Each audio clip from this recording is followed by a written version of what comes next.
Trabalho na perspectiva dos clássicos da sociologia, Emily Durkheim, Karl Marx e Max Weber. Área: Humanas, Matéria: Sociologia. Orientador: Alexandre Magno. O presente vídeo busca entender as mudanças nas relações de trabalho desde a pré-história até os dias atuais, elucidando também as visões dos clássicos da sociologia, sendo eles Max Weber, Emile Durkheim e Karl Marx, a fim de abordar suas visões sobre o posto tema e sua grande importância para a sociologia e a sociedade. Para melhor iniciarmos nosso trabalho, é imprescindível citar o trabalho em seu conceito geral e suas transformações ao longo do tempo. O termo trabalho é originado do latim trimpalium, que designa instrumento de tortura. Por extensão, significa aquilo que fatiga ou provoca dor. O trabalho é da idade do homem, ou seja, o acompanha no tempo e é uma atividade pela qual o homem transforma o universo. Mas pense, será que trabalhar é uma condição essencial ao homem? Ou talvez o homem só trabalha por necessidade e pela ameaça de se poder extinguir se não trabalhar? Lembre que mesmo que todas as condições existissem para que não houvesse necessidade do homem trabalhar, este precisa de ocupações, ainda que lhe sejam penosas. A ociosidade, ou seja, a ausência de trabalho, pode ser ainda o maior tormento para os homens. Como já falado anteriormente, o trabalho acompanha o homem ao longo dos séculos.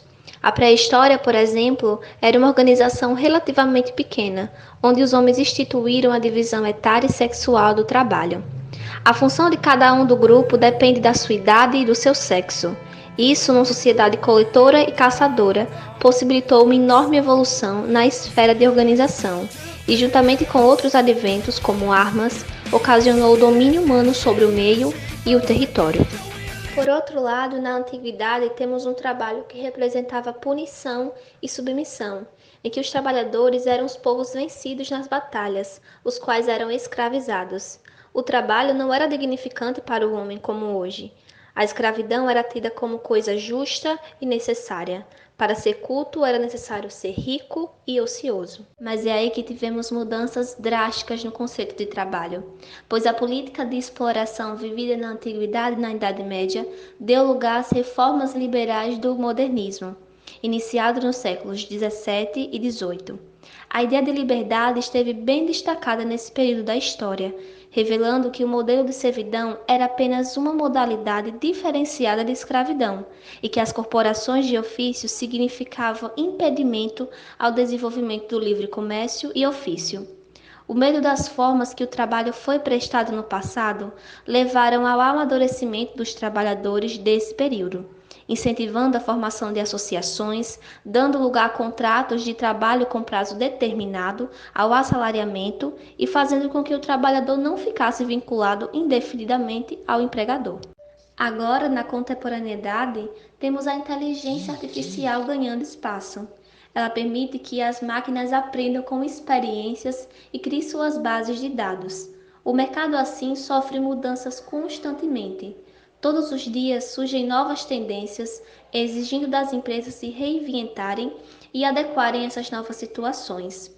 Um exemplo disso é que as gerações mais novas já exigem que os chefes abram mão das burocracias, hierarquias e formalidades, como a carteira assinada, e em contrapartida buscam reconhecimento e satisfação. As gerações mais antigas ainda estranham uma relação bastante estreita entre o trabalho e a vida pessoal que os jovens mantêm. Nesse viés, iremos observar a visão do trabalho para os clássicos da sociologia. Émile Durkheim foi um sociólogo, antropólogo, cientista político, psicólogo social, filósofo francês. Formalmente tornou a sociologia uma ciência e com Karl Marx e Max Weber é comumente citado como o principal arquiteto da ciência social moderna para a sociologia. Para Durkheim, os princípios da divisão social de trabalho são mais morais do que econômicos. São os fatores que unem os indivíduos numa sociedade, pois geram um sistema de solidariedade entre aqueles que realizam as mesmas funções. Outro fator importante é que este pensador analisava a sociedade como uma metáfora do corpo humano. Nas suas ideias, a divisão social do trabalho seria responsável por manter a harmonia desse sistema de órgãos que compõem o organismo. Ao analisar a emergente sociedade moderna que se desenvolve a partir do movimento migratório de campos para as cidades e da incorporação dessa nova população como mão de obra nas fábricas e indústrias, Durkheim percebeu que o trabalho começa a se especializar.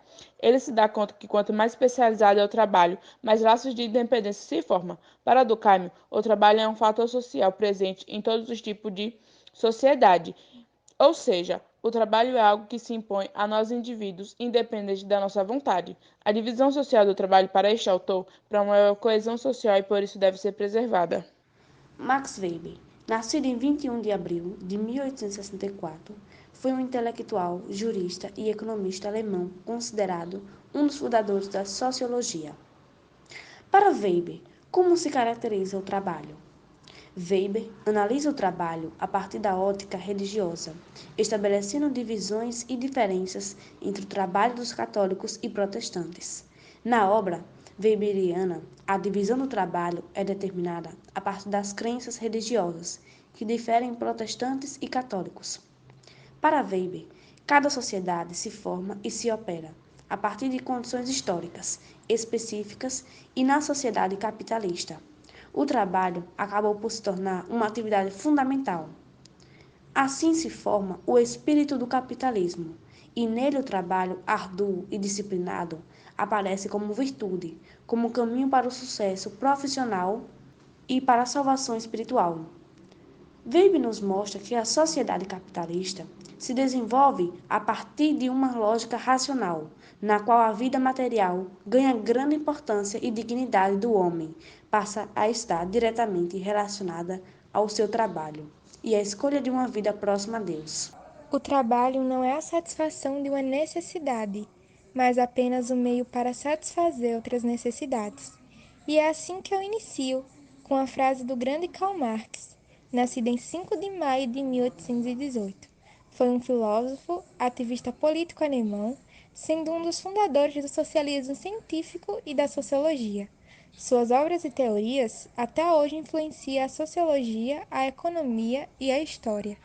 E nesse momento, iremos entender a percepção de Karl Marx sobre o trabalho. Karl Marx define trabalho como atividade sobre a qual o ser humano emprega sua força para produzir os meios para o seu sustento. Para Marx, trabalho deveria ser humanizador, mas no capitalismo é o contrário. Como mercadoria, é alienante, explorador, humilhante e monótono. A fim de analisar o capitalismo, Marx desenvolveu uma teoria para o valor dos produtos. O valor é a expressão da quantidade de trabalho social utilizado na produção de mercadoria. No sistema capitalista, o trabalhador vende ao proprietário sua força de trabalho, muitas vezes o único bem que possui, tratada como mercadoria e submetida às leis de trabalho, como concorrência e baixos salários. A diferença entre o valor do produto final e o valor pago ao trabalhador, Marx deu o nome de mais-valia, que expressa, portanto, o grau de exploração do trabalho. Os empregadores, que seriam os donos dos meios de produção, têm por tendência natural estender a mais-valia, o que ficou conhecido como mais-valia relativa, acumulando cada vez mais riquezas. Assim, essa situação que põe de um lado o dono do capital e de outros possuidores da força de trabalho não é um fato natural, mas o resultado de um processo histórico anterior que causava uma situação de dominação, uma vez que aqueles que eram desprovidos dos bens de produção ficavam à mercê dos empregadores e assim de suas normas. Como dito, Karl Marx entendia que o trabalho deveria ser humanizador, não alienado, digno, que garantisse ao ser humano a satisfação das suas necessidades, ou seja, racional, e que se constituísse na principal força da vida dos indivíduos. Mas isso é o contrário no sistema capitalista, pois, na forma de mercadoria é alienante, porque o trabalhador desconhece o próprio processo produtivo e o valor que agrega ao produto, além de não se identificar como os produtos de seu trabalho. Explorador, devido aos objetivos de produção da mais-valia, vinculado ao processo de acumulação do capital. Humilhante, porque afeta negativamente a autoestima. E, por fim, monótono, por sua organização e pelo conteúdo da tarefa. Resumidamente, para Karl Marx, o trabalho é o meio pelo qual o indivíduo cria sua própria condição de existência, e ele se constitui em elementos essenciais. A força, que é o potencial humano para transformar a matéria-prima em determinado produto com valor de troca, o objeto de trabalho, que é aquilo que é transformado, e o meio, que seria o instrumento. Como no sistema capitalista o trabalho é livre e assalariado, Karl Marx vê o trabalho como mercadoria que pode ser vendida ou comprada, e nessas relações existem duas classes, a burguesia e os proletariados, sendo os burgueses quem detém os meios de produção e compradora da força de trabalho, e o proletário, aquele que tem apenas a força de trabalho que é comprada. Tendo em vista os aspectos observados, Durkheim analisa um processo de migração das populações do campo para a cidade, tendo por consequência o trabalho das pessoas nos meios de produção, estabelecendo uma correlação entre solidariedade e coesão, com interdependência.